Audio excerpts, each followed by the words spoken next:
మార్కాపురం జిల్లా ఎర్రగొండపాలెం పట్టణంలోని పాత గ్రామంలో ఉన్న శ్రీ పట్టాభి సీతారామస్వామి ఆలయం వద్ద శ్రీరామ నవమి వేడుకలు అంగరంగ వైభవంగా నిర్వహించారు.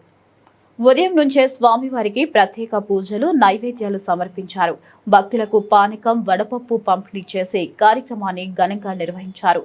మధ్యాహ్నం నిర్వహించిన శ్రీరాముని కళ్యాణ మహోత్సవాన్ని తిలకించేందుకు గ్రామ పెద్దలు, మహిళలు, పిల్లలు భారీ సంఖ్యలో తరలివచ్చారు.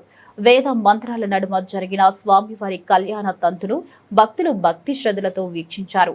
అదేవిధంగా పట్టణంలోని పలు వీధుల్లో చలువ పందిర్లు ఏర్పాటు చేసి భక్తులకు పానకం, వడపప్పు పంపిణీ చేశారు.